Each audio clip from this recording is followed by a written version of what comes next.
మీ business ఏదైనా మీ ఊర్లో promotion చేయాలంటే అది సుమన్ టీవీతోనే సాధ్యం. ఇప్పుడే సంప్రదించండి. కర్నూలు నగరపాలక సంస్థ పాలకవర్గం పదవీ కాలం మరో 5 నెలల్లో ముగియనుంది. ఈ నేపథ్యంలో గతంలో కార్పొరేటర్లుగా ఎన్నికైన ప్రజాప్రతినిధులు తమ వార్డుల అభివృద్ధికి సక్రమంగా కృషి చేశారా లేదా అని ప్రేక్షకుల గురించి ప్రయత్నాన్ని సుమన్ టీవీ చేపట్టింది. ఇందులో భాగంగా నేను కర్నూలు నగరపాలక సంస్థ పరిధిలోని 36వ వార్డుకు వచ్చాను. ఈ వార్డు కార్పొరేటర్ పేరు సిద్ధారెడ్డి గారి రేణుక అని తెలిసింది. నేను ముందుగా వెళ్లి కార్పొరేటర్ సిద్ధారెడ్డి గారి రేణుక కుటుంబ నేపథ్యం, అలాగే తాను ఆ 36వ వార్డు అభివృద్ధికి ఏ విధంగా కృషి చేశారో ముందుగా నేను తెలుసుకొని సుమన్ టీవీ ప్రేక్షకుల గురించి ప్రయత్నం చేశాను. మీరు నాతో రండి.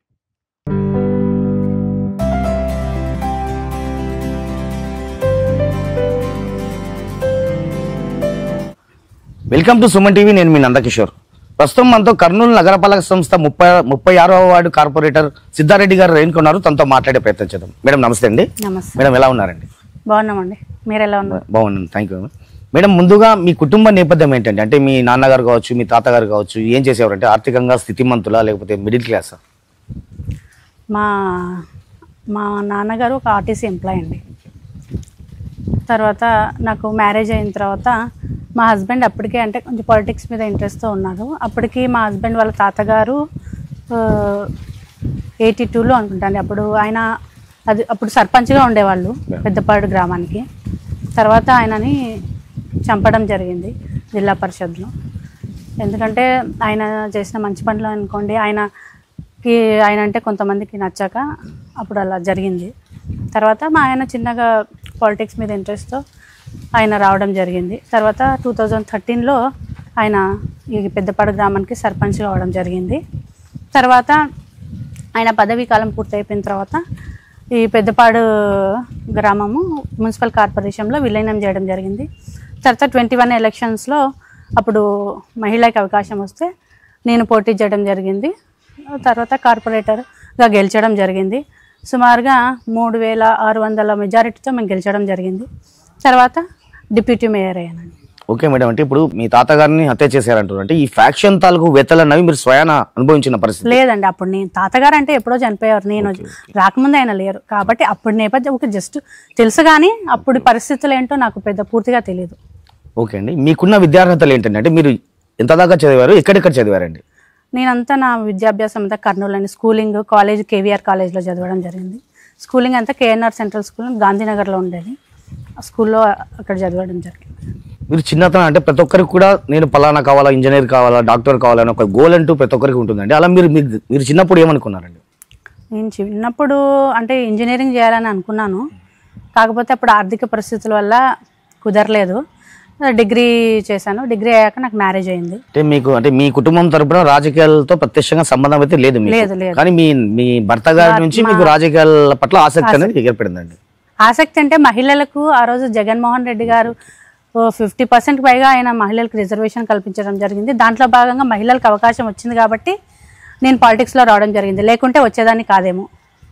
దాని తర్వాత పాలిటిక్స్లో వచ్చిన తర్వాత నిజంగా ప్రజలకు సేవ చేయడంలో ఒక తృప్తి అనేది లభించింది. దాని ద్వారా ఇంకా మన వల్ల ఏదైతే సాధ్యమో ప్రజలకు ఎంతవరకు మనం ఉపయోగపడతాం అనేది ఒక ఆసక్తిగా నెలకొని దీంట్లో రాణించడం జరిగింది. గత ఎన్నికల్లో మీరు కార్పొరేటర్ ఎన్నికల బరిలో నిలిచారండి. అప్పట్లో మీ ప్రధాన ప్రత్యర్థి ఎవరు?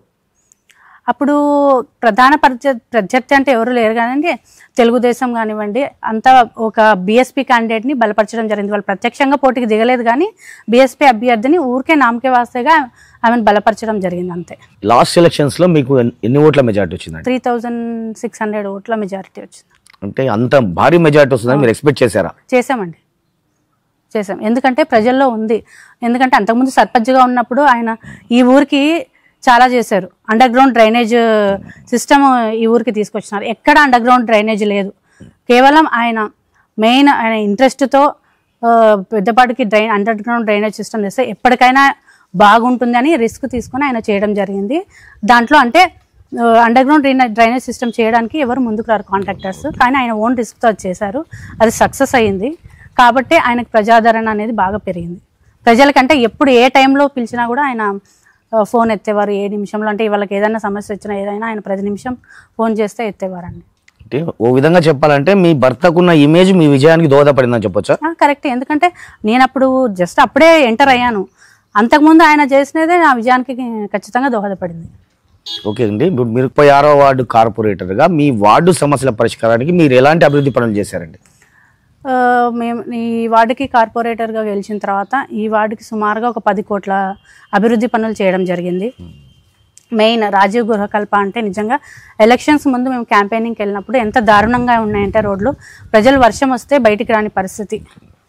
అప్పుడు ఎలక్షన్స్ ముందు ఖచ్చితంగా మేము రోడ్ వేపిస్తాను మాట ఇచ్చాము.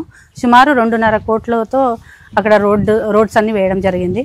తర్వాత వాసవి నగర్ అనుకోండి, అక్కడ కూడా రోడ్స్ చాలా మటుకు ఈ వార్డు అంతా ఒక 80% సమస్యలు పూర్తిగా తీరిపోయాయి. అలాగే ఈ పెద్దపాటుకు సంబంధించి డ్రింకింగ్ వాటర్ అనేది లేదు. డ్రింకింగ్ వాటర్ అనేది పెద్ద సమస్యగా మారింది ఈ ఊరికి. మేము అప్పటికే సర్పంచ్గా ఉన్నప్పుడు మా వారు అమృత్ స్కీమ్లో పైప్ లైన్స్ అంతా ఇక్కడికి రావడం జరిగింది. దాని తర్వాత నేను డిప్యూటీ మేయర్ అయిన తర్వాత మున్సిపల్ కార్పొరేషన్ మేయర్ గారి సహకారంతో, కమిషనర్ గారి సహకారంతో, అలాగే అప్పటి ఎమ్మెల్యే కాట్సాని రాంభూపాల్ రెడ్డి గారి సహకారంతో ఈ ఊరికి మంచినీళ్ళు తేవడం జరిగింది. నిజంగా అదొక పెద్ద అసెట్ అని చెప్పుకోవచ్చు. ఎందుకంటే అంతకుముందు గత 12 ఏళ్లుగా ఎవ్వరూ అంటే ఈ ఊరి సమస్యలను పట్టించుకునేవారు కాదు. అంటే మా హస్బెండ్ సర్పంచ్ అవ్వక ముందు నుంచి అన్ని సమస్యలే ఉన్నాయి ఊరికి. అప్పటి నుంచి ప్రతి ఒక్క సమస్య సాల్వ్ చేసుకుంటూ వచ్చాము. దాంట్లో భాగంగా ఈ డ్రింకింగ్ వాటర్ అనేది ఒక గొప్ప అభివృద్ధిగా నేను చెప్పుకోగలుగుతున్నాను. 36వ వార్డులో ఇంకా సమస్యలు ఏమున్నాయండి? అసలు ఏముంటాయండి సమస్యలు అంటే మెయిన్ రోడ్స్, డ్రైనేజెస్. ఇప్పుడు రోడ్స్ వేస్తూ ఉంటాము, కాలం గడిచే కొద్ది రోడ్లు పోతూ ఉంటాయి, మళ్ళీ వేస్తూ ఉంటాము. ప్రధాన కారణాలు అంటే అవే. ఇంకా ఏమంటే సమ్మర్ వచ్చేసరికి కొంచెం డ్రింకింగ్ వాటర్ ప్రాబ్లం అయితే ఖచ్చితంగా అప్పుడప్పుడు ఎదుర్కోవాల్సి వస్తుంది. ఎందుకంటే అప్పుడు జనాభాని బట్టి ఓవర్ హెడ్ ట్యాంక్స్ కానీ ఇవన్నీ నిర్మించడం జరిగింది. కానీ ఇప్పుడు జనాభా పెరిగిపోయింది. దానికి తగ్గట్టుగా మనం ఓవర్ హెడ్ ట్యాక్స్ కూడా పెంచుకోవాల్సిన అవసరం ఎంతైనా ఉంది. అవి పెంచుకోగలిగితే పూర్తిగా పాణ్యం నియోజకవర్గానికి సంబంధించి వాటర్ ప్రాబ్లం అనేది పోతుంది. మీకు కార్పొరేటర్గా మరో 5 నెలల పదవీ కాలం ఉందండి. ఈ 5 నెలల పదవీ కాలంలో మీ వార్డు వాసుల సంక్షేమం కోసం కావచ్చు, మీ వార్డు వాసుల శ్రేయస్సు కోసం కావచ్చు, మీ భవిష్యత్ కార్యాచరణ అనేది ఏ విధంగా ఉండబోతుందండి? ఇప్పుడు మేము అంటే వైసీపీ గవర్నమెంట్ ఉన్నంత వరకు 3 years వరకు మాకు ఈ వార్డుకి ఏం అభివృద్ధి పనులు, ఎక్కడెక్కడ రోడ్స్ కావాలో, ఎక్కడెక్కడ డ్రైనేజెస్ కావాలో అన్నీ మేము తెలుసుకొని మాకు చేతనైంది అప్పుడు గవర్నమెంట్ మాకు శాంక్షన్ చేసినటువంటి చేయడం జరిగింది. ఇప్పుడు ఈ గవర్నమెంట్ వచ్చిన తర్వాత మేము అప్పుడు అన్ని భూమి పూజలు చేసిన అవన్నీ నిలిపివేయడం జరిగింది. రోడ్ల పనులు అనుకోండి, మిగతా డ్రైనేజ్ పనులు అనుకోండి, అన్నీ స్టాప్ చేశారు. ఇప్పుడు ఏం జరగటం లేదు. కాకపోతే మళ్ళీ అవకాశం వస్తే ఖచ్చితంగా మాకు పోటీ చేసే అవకాశం వస్తే ఖచ్చితంగా నిలిచి ప్రజలకు ఇంకా ఏమి కావాలో వాళ్ళు ఖచ్చితంగా చేస్తాం. ఇప్పుడు కాటసాని వర్గంలో చాలా మంది మహిళా కార్పొరేటర్లు ఉన్నారండి. మరి డిప్యూటీ మేయర్గా మీకే ఎందుకు అవకాశం వచ్చింది అనుకుంటున్నారు? మాకే ఎందుకు అవకాశం వచ్చిందంటే పార్టీ మమ్మల్ని గుర్తించినారు. భూపాల్ రెడ్డి గారి దగ్గర మేము అంటే ఆయన వర్గం ఎప్పటి నుంచో ఉన్నాం మేము. మా పెద్దపాటికి సంబంధించి అనుకోండి, ఇంకా మా కల్లూరు మండలానికి సంబంధించి అనుకోండి, మా హస్బెండ్ ఆయన ఎంతో కీలకంగా వ్యవహరించినారు భూపాల్ రెడ్డి దగ్గర. పార్టీ మమ్మల్ని గుర్తించింది, మాకు డిప్యూటీ మేయర్ పదవి ఇచ్చినారు. ఓకే, ఇప్పుడు ఈ మాట నేను అంటున్నది కాదండి, మీ మీద ఒక ప్రధానమైన ఆరోపణ అంటే ప్రజలు అనుకుంటున్న ఆరోపణ, ఇది నా విషయం కాదండి. చెప్పండి. మీరు దాదాపుగా 10 కోట్ల నిధులతో మీ 36వ వార్డును అభివృద్ధి చేశారని చెప్తున్నారు. ఈ 10 కోట్ల నిధులతో అభివృద్ధి పనులు చేసే క్రమంలో సంబంధిత కాంట్రాక్టర్ల నుంచి పర్సంటేజ్ డిమాండ్ చేశారు అనే ఒక ఆరోపణ ఉంది. దీనిపై మీరేమంటారండి? ఇది ఆరోపణ మాత్రమే. ఎందుకంటే అసలు కాంట్రాక్టర్లను ఎప్పుడు అసలు ఆ ఊసే మాకు అంటే మేము ఆ ఆలోచన కూడా మాకు రాదు. ఇప్పటి వరకు ఎవరైనా మీరు కనుక్కోండి, ప్రతి ఒక్క కాంట్రాక్టర్ దగ్గర మేము అసలు వాళ్ళ దగ్గరకే అంటే మేము ఆ పర్సంటేజ్ విషయాలు కానీ ఎప్పుడు మాట్లాడింది లేదు. సిద్ధారెడ్డి గారి రేణుక అనే కార్పొరేటరు స్థానికులకు అందుబాటులో ఉండరు. ఏదైనా సమస్యలు చెప్పుకోవాల్సి వస్తే ఆమె భర్త గారికో లేకపోతే సోదరుడు రంగారెడ్డి గారికో కలవాల్సి వస్తుంది అనే ఒక విమర్శ ఉంది. ఇది నిజం కాదంటారా? ఎంత మాత్రం నిజం కాదు. ఎందుకంటే మేము కార్పొరేటర్ అయిన తర్వాత ఎప్పుడు ప్రజలకు అందుబాటులోనే ఉన్నాం. గడిచిన వైసీపీ గవర్నమెంట్ ఉన్న 3 సంవత్సరాల కాలం ఎప్పుడు గడప గడప పేరుతో ప్రతి ఇల్లు తిరుగుతూనే ఉన్నాము. అంటే వారికి ఏం పథకాలు అందుతున్నాయా, లేకపోతే వేరే సమస్యలు, రోడ్డు సమస్యలు కానీ ఏమన్నా ఉన్నాయా అని ప్రతి ఇంటికి వెళ్ళి తెలుసుకోవడం జరిగింది. తర్వాత ఎప్పుడు ఏ టైంలో ఫోన్ చేసినా కూడా అంటే నేను ఒక్కదాన్నే కాదు, మా బ్రదర్ అనుకోండి, మా హస్బెండ్ అంతా, మా ముగ్గుట్లో ఎవరికి చేసినా ఆ ప్రాబ్లం ఏంటని కనుక్కొని ఖచ్చితంగా సాల్వ్ చేయడం జరిగింది. ఇంకొక విషయం ఏంటంటే ప్రతి ఒక్కరూ కార్పొరేటర్గా పోటీ చేసి గెలిచిన తర్వాత కౌన్సిల్ హాల్కి వెళ్ళి మా వార్డుకి ఇన్ని నిధులు కావాలా, మేము అభివృద్ధి చేయాలా అంటే ప్రజల నుంచి వచ్చిన డిమాండ్సే వాళ్ళు అక్కడ కౌన్సిల్ హాల్లో ప్రశ్నించేది. మేము ఎందుకు అక్కడ మేము కొట్లాడి మా వార్డుకి ఇన్ని నిధులు కావాలని ప్రయత్నం చేస్తాం? మా వార్డుని అభివృద్ధి చేయాలనే ఉద్దేశంతోనే కదా. అది ఆ పనులు మాకు పట్టకపోతే మేము ఎందుకు కౌన్సిల్ హాల్లో కొట్లాడతాము? అంటే మాకు ప్రజలకు ఎంతో కొంత చేయాలనే ఉద్దేశంతోనే మేము కౌన్సిల్ హాల్కి వెళ్ళి మా వార్డుకి ఇంత కావాలని డిమాండ్ చేస్తాం, ఇన్ని వర్కులు చేయాలని. ఇప్పుడు ఒకటి చెప్తానండి, మెయిన్ పీపుల్ని 100% ఎవరు సాటిస్ఫై చేయలేరు. దాంట్లో 70% సాటిస్ఫై చేసిన మిగతా 30% మాకు ఇట్లా అందుబాటులో లేరను ఏదో ఒకటి చెప్తారు. కాకపోతే గెలిచిన ప్రతి ఒక్క కార్పొరేటర్ కానివ్వండి, నేను కానివ్వండి, ప్రతి ఒక్కరు వాళ్ళ వార్డు అభివృద్ధికి ఖచ్చితంగా దోహదపడతారండి. వాళ్ళ వార్డుకి ఏమేమి చేయాలో అన్నీ చేయాలనుకుంటారు. ఓకే అక్క, ప్రెసెంట్ పాలిటిక్స్ పై మీ ఒపీనియన్ ఏంటండి? అంటే ఇప్పుడు ఈ ప్రస్తుత రాజకీయాలు అన్నవి కూడాను అన్ని కూడాను స్వార్థంతో కూడుకున్న రాజకీయాలు, డబ్బుతో ముడిపడిన రాజకీయాలు కొనసాగుతున్న పరిస్థితి, దీనిపై మీ ఒపీనియన్ ఏంటండి? అంటే ప్రస్తుత రాజకీయాల ప్రస్తుత గవర్నమెంట్ గురించి మాట్లాడుతున్నారు. రాజకీయాలు అంటే గవర్నమెంట్ కూటమి ప్రభుత్వం ఉండొచ్చు, వైకాపా ప్రభుత్వం, ఎప్పుడు ఏదున్నా కూడాను రాజకీయాల్లో ఉండాలి, రాజకీయాలు నిలదొక్కోవాలంటే కూడాను డబ్బుతో ముడిపడిన పరిస్థితి అండి. అవును, ఖచ్చితంగా ఇదైతే డబ్బుతో కూడుకున్న రాజకీయం. ఎందుకంటే ఇప్పుడు ఖర్చు పెట్టాలంటే డబ్బులు కావాలి, వాళ్ళ బలం చూస్తారు, బలంతో పాటు డబ్బులు కూడా చూస్తారండి. ఖచ్చితంగా ఈ ప్రస్తుత రాజకీయాల్లో డబ్బు అనేది ప్రధానమైనదిగా నడుస్తుంది. దాదాపుగా 3000 పైచిలుకు ఓట్ల మెజారిటీతో మీరు కార్పొరేటర్గా గెలిచారండి. ఈ గత ఎన్నికల్లో మీరు ఎంత డబ్బులు వెచ్చింటారు? మేము మామూలుగా కార్పొరేటర్స్ అందరూ ఎంతో కొంత వాళ్ళు గెలవాలని ఎంతో కొంత ఖర్చు పెట్టి గెలిచిన వాళ్ళే అండి అందరూ. ఓటుకు నోటు ఇవ్వడం అన్నది ప్రజాస్వామ్యానికి విరుద్ధం అండి. మరి మీరు కూడా ఎంతో కొంత ఖర్చు చేశారని మీరే అంగీకరిస్తున్నారు. అంటే ఇప్పుడు ఎంతో కొంత ఖర్చు చేసామంటే ఇప్పుడు మనము ఇప్పుడు ప్రతి వార్డులో ప్రతి వీధికి క్యాంపెయినింగ్కి వెళ్తాము. మన వచ్చిన వాళ్ళకి ఖర్చు పెట్టడం అనేది, వాళ్ళకి భోజనం పెట్టి ఇవ్వడం అనుకోండి, వాళ్ళకి కాఫీ ఇప్పడం అనుకోండి, వాళ్ళకి ఏమన్నా వాళ్ళకి చేయడం, ఇవన్నీ కూడా అంటే ఖర్చే కదండి. ఇటువంటివన్నీ ప్రతి ఒక్కరికి ఏదో ఒకటి చేయండి, వాళ్ళు మన వెంట రారు కదండి, ఊకే రారు కదా. మేడం, మరోసారి ఎన్నికల బరిలో నిలిచే అవకాశం ఉందా మీరు? అదే చెప్పాను ఇందాక, ఖచ్చితంగా అంటే రిజర్వేషన్ అనేది ఒకటి ఉంటుంది.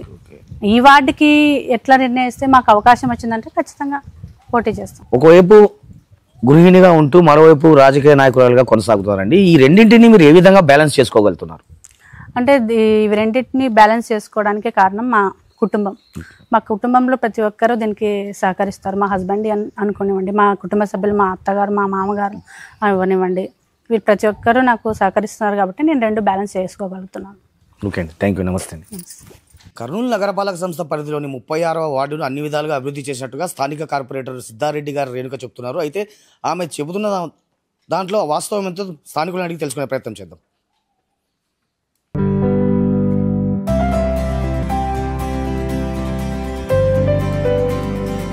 మీ వార్డు కార్పొరేటర్ ఎవరన్నా? సిద్ధారెడ్డి రేణుక. మీ వార్డు కార్పొరేటరు ఈ 36వ వార్డును అన్ని విధాలుగా అభివృద్ధి చేశారని చెప్తారు, ఇది వాస్తవమేనా? 100% వాస్తవమే. ఎందుకు చెప్తున్నా అంటే మా ఊరు ఒక దామోదరం మాజీ ముఖ్యమంత్రి ఊరు సంజయ్ ఊరు గ్రామం పేరుంది, కానీ మంచినీళ్ళ సౌకర్యం లేకుండే. వీళ్ళ ప్రమేయం వీళ్ళు కార్పొరేటర్ అయిన తర్వాత తుంగభద్ర నీళ్ళు పైప్ లైన్ తెచ్చి మంచినీళ్ళ సౌకర్యం కల్పించినది వీళ్ళే, మా కార్పొరేటర్. ఇప్పుడు ఇంతవరకు నీళ్ళు లేకుండా మాకు తాగనీళ్ళు. అది ఒక ఊర్లో ఎవరైనా చరిత్ర తిరగాల్సినారు. ఊర్లో మొదటి నుంచి నీళ్ళు అనేది లేకుండా తాగనీళ్ళు వీళ్ళు తెప్పించినారు. మా కార్పొరేటర్ గారు కృషి చేసి తెప్పించినారు నీళ్ళు. నా మీ పేరు? నా పేరు గోవిందు. నా మీ వార్డు కార్పొరేటర్ పేరేమన్నా? రేణుక మేడం. మీ వార్డు కార్పొరేటర్ ఈ వార్డును డెవలప్ చేశారా లేదా? ఫుల్ డెవలప్ చేసాం. మాకు 3 కోట్లు పెట్టి రోడ్లు లేపించారు, కార్సన పలడి అందరు కలిసి పైప్ లైన్ లేపించి బాగుంది. వసతి బాగుంది, నీళ్ళ వసతి కానీ కరెంటు కానీ అన్ని వసతి పుష్కలంగా ఉన్నాయి మాకు. ఇప్పుడు పైప్ లైన్ వచ్చేందుకు, పెద్ద పైప్ లైన్ వచ్చేందుకు పెద్దపాటి పైప్ లైన్కి టచ్ ఇచ్చినారు. నీళ్లు పుష్కలంగా మాకు తలకుతలమై బారుతున్నాయి. బాగా వార్డు బాగా అభివృద్ధి చేసినారు. రోడ్లు కానీ ఈడ్లు కానీ మాకు చాలా అభివృద్ధి చేసి పెట్టినారు మేడం గారు. చాలా వాటంగా ఉంది సార్ మాకైతే. బ్రదర్, మీ పేరు? గఫూర్. మీ వార్డు కార్పొరేటర్ పేరేమన్నా? సిద్ధారెడ్డి రేణుకారెడ్డి. మీ కార్పొరేటరు స్థానికులకు అందుబాటులో ఉండరు, అంటే సమస్య వస్తే చెప్పుకోవడానికి వెళ్తే ఆమె అందుబాటులో ఉండరు అంటుంటారు. అదంతా వాస్తవం సార్. ఉండే విషయం అంటే ఎప్పుడైనా అర్ధరాత్రి వచ్చినా కూడా పలికే వ్యక్తులు ఎవరంటే సీతారెడ్డి అంటే మేడం అమ్మ అక్క భర్త కానీ అక్క రేణుక మేడం కానీ ఎప్పుడైనా కానీ సరే అర్ధరాత్రి ఎప్పుడు పోయినా మన పార్టీ అవతల పార్టీ ఏ పార్టీ అని చూడకుండా సాయం చేసే వాళ్ళు అక్క సారు మా అన్న. బ్రదర్ మీ పేరు? మా పేరు మహేష్. మీ కార్పొరేటర్ సిద్ధారెడ్డి గారు రేణుక గారు స్థానిక ప్రజలకు అంటే సమస్యలు చెప్పుకునేందుకు వచ్చే ప్రజలకు అందుబాటులో ఉండరు అనే ఒక విమర్శ ఉంది, దీనిపై మీరేమంటారు? ఏం లేదు సార్, ఇదంతా అపోహ చెప్పడము. ఆమె 24 hours ఊర్లో ప్రజలకు కానీ రాత్రి అర్ధరాత్రి 1 గంటప్పుడు వచ్చి డోర్ కొడితే కూడా రాత్రి వచ్చి పరిష్కారం చేస్తుంది. కానీ సమస్యకి ఏదైనా ఉంటే కూడా స్టేషన్ ప్రకారం కానీ ఊర్లో ఏదైనా కలాట కానీ గొడవలు కానీ ఏ విషయంలో అయినా కానీ వాకిలి కొట్టి ఇండ్లు పిలిచినారంటే లేచి వచ్చి ఆ సమస్య అనేది సర్దుమనేటట్టు చేసి పంపిస్తారు. కానీ ఇట ఎప్పుడు ఇవన్నీ చెప్పడం అంతా అబద్ధం ఇవన్నీ.